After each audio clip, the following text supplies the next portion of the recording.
Anyone who knew me could tell just how much I loved my family. I was lucky to be adored by two great parents who showed me what true love could be like. And as I grew older, I dreamt of having someone loving me just like how my dad loved my mum. They were everything a perfect couple should be. I won't lie. As a kid, I wasn't always the brightest, and I was kind of spoiled, but I never meant anything bad. I remember this one time when it was Valentine's Day. Everyone around me was getting roses and chocolates, and I didn't get a single thing. I was really sad about it, and I ended up crying to my parents. So when I woke up the next day, my dad had surprised me with chocolates and gifts. He told me that I should never ever be sad because he would always be there to love me, and that I'd always be his little girl. My dad always made me feel like the luckiest kid in the whole wide world. I remember when I was in high school, all of my friends got flowers from boys, but I didn't receive a single rose. I knew it was silly, but I was a little bit bummed out, and when I got home, my dad had gotten me flowers instead.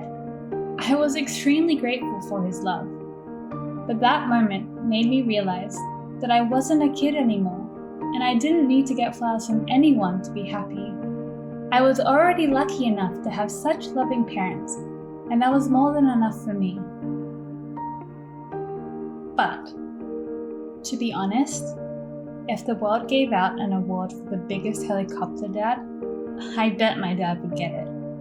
My friends would always talk about my dad and his overprotectiveness, and while they thought of it as too much, I was just happy to have someone always be there for me. You see, in school, my dad would never miss a single competition of mine, and while other parents didn't have time for their kids, my dad would be there holding an umbrella for me for the entire 6 years at school. My family always wanted me to focus on studying rather than being obsessed with love. They made it their mission to tell me that I should just wait until after I graduated to find a boyfriend. And my mum, she would always say that the person I got with needed to love me as much as my dad did, and that I shouldn't settle for any less. To be honest with you, that only made me wonder, would I ever find a man like that? My mum spent the majority of my childhood working the night shifts, so she would spend most of her days sleeping. It was mainly just my dad and I, but he never minded. He would help me with my clothes and do my hair every day. I loved every minute I spent with him, so when I got accepted into a university in a different province, it came as a complete shock. At first, my dad insisted on me not leaving. He even tried to convince me to go to a university closer to our house, but I firmly turned his idea down. I wanted to try and live on my own for once, because I felt if I didn't do it now, when would I ever learn to do things by myself? And in the end, he gave in. One day, my mum called me freaking out. She said that my dad didn't come home last night and begged me to try and call him. I kept calling and calling, but it would go straight to voicemail. I was so worried, fearing an accident might have happened. It wasn't until a few hours later when my dad finally called me and apologized, saying that he ended up sleeping at a friend's house and his phone was out of battery. I was relieved that he was safe and happy that he was home. Although, after that day, everything changed. My dad turned into a completely different person. He rarely picked up my calls and started coming home really late. He would constantly make up terrible excuses. And when my grandmother got really sick, my dad refused to go with my mom to see her. He ended up disappearing for weeks. I wish it didn't get any worse, but it did. Everything broke into pieces when my dad raised his hands on my mom. I had never pictured that anything like this would happen in my own home with my family. and from my dad. He was my world, and I always thought that he could never do anything wrong.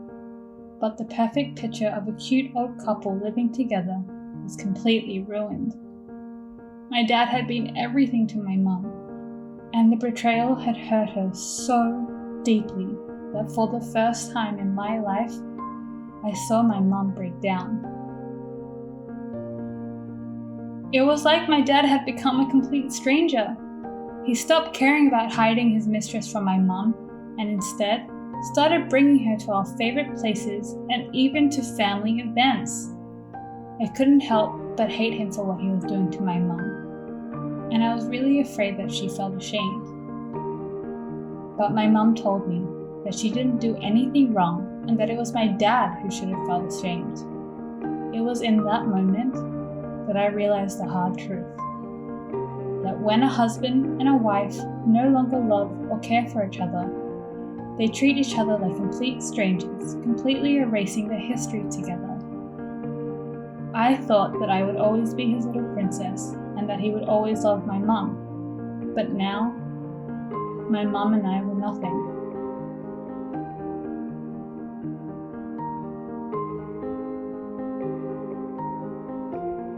The only thing I could do was encourage my mom to feel better. I tried to do everything I could to help her through this tough time. Still, it hurt me too. How could the world be so mean that the person who's hurting your loved one was also the one you loved the most? I kept praying for my mom to get better, and I tried to remember what she would always tell me as a kid, that we would always have each other no matter what. It took a while for my mom to build up her strength again, because she spent a long time hoping that my dad would change his mind, that he would come back to her. But the longer she waited, the more my dad became worse. He would pretend like we didn't exist. So when she finally let him go, my mom decided to sue my dad for infidelity. It ended up leaving him penniless and completely alone. The damage my dad has done to my family has completely changed my view on love. I don't want to get married anymore, and I can't imagine having a relationship at all. So before this video ends, I want to say something to every man who's about to settle down or those who already have. When the time has passed and your partner has become old, you may fall out of love with the person you married or not find them attractive anymore. But if you're thinking about having an affair, not only will it break your marriage, but also hurt your children. Because in the end, they will be the ones who have to pick up the pieces after you leave, and they will be the ones who see the pain that you have caused. So please, do not do what my dad did and just leave us high and dry. Talk to your partner and talk to your kids. Figure out why you're unhappy and what you can do to get better.